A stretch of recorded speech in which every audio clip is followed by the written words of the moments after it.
కుమ్మర గ్రామంలో ఆ గ్రామానికి సంబంధించినటువంటి రజక కుటుంబం అట్లాగే దళిత కుటుంబానికి సంబంధించినటువంటి వాళ్ళు మల్లన్న జాతర సందర్భంగా దేవదర్శనానికి వెళితే వాళ్ళు కులం పేరుతో అడ్డుకొని గేట్లు బంద్ చేసి డబ్బులు ఇస్తేనే మీరు లోపలికి వెళ్ళాలనేటటువంటి దౌర్జన్యానికి పాల్పడ్డారు.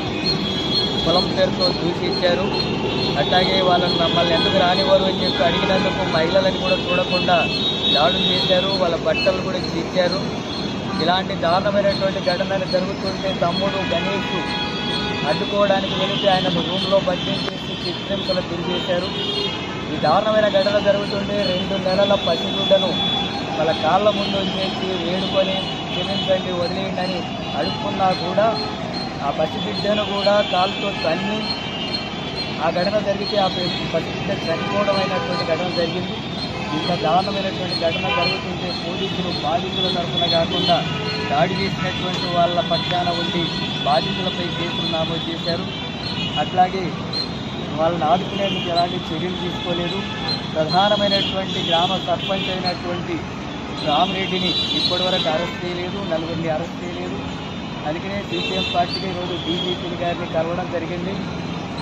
హత్య కేసు నమోదు చేయాలా రామరెడ్డి తదితరుల మీద, అట్లాగే ఫాస్ట్ ట్రాక్ కోర్టు ఏర్పాటు చేసి కఠినంగా శిక్షించేందుకు చర్యలు తీసుకోవాలా, మిగిలిపోయినటువంటి వాళ్ళందరి మీద ఎస్సీ ఎస్టీ యాక్ట్తో పాటు అధ్యక్షులు నమోదు చేసి అరెస్ట్ చేయాలని ఎస్ఐ సిఐ డిఎస్పీలు నిర్లక్ష్యం వహించారు. వాళ్ళని సస్పెండ్ చేసి తగిన చర్యలు తీసుకోవాలని చెప్పి డిమాండ్ చేస్తూ ఈరోజు డీజీపీ గారిని కలవడం జరిగింది. అట్లాగే వాదాడలో ఒక లాకప్ డెత్ జరిగింది. రాజేష్ ఆ హత్యకు సంబంధించి ఇప్పటివరకు చర్యలు లేవు. కుల దురంకార హత్యలు రాష్ట్రంలో 142 ఘటనలు జరిగినాయి. వాటిని అరికట్టేందుకు చర్యలు తీసుకోలేదు. ఖమ్మం జిల్లాలో రామారావు సిపిఎం నాయకుడు రైతు సంఘం నాయకుడిని హత్య చేసి ఇప్పటివరకు నిందితుల్ని అరెస్ట్ చేయలేదు. ఇలాంటి ఘటనలన్నింటినీ కూడా డీజీపీ గారి దృష్టికి తీసుకెళ్ళాం. వాటిని వెంటనే విచారణ జరిపి తప్పకుండా చట్టపరంగా చర్యలు తీసుకుంటామని చెప్పారు. ఒకవేళ ఆ రకంగా డీజీపీ గారు చెప్పినట్టుగా చర్యలు తీసుకోకపోతే, నిందితులను అరెస్ట్ చేయకపోతే సిపిఎం పార్టీ ఆధ్వర్యంలో ఇప్పటికే రాష్ట్ర వ్యాప్తంగా నిరసన కార్యక్రమాలు నిర్వహిస్తున్నాం. వీటి మీద నిర్లక్ష్యం చేస్తే పెద్ద ఎత్తున ఆందోళన కార్యక్రమాన్ని కూడా పూనుకుంటామని చెప్పి హెచ్చరిస్తున్నాం.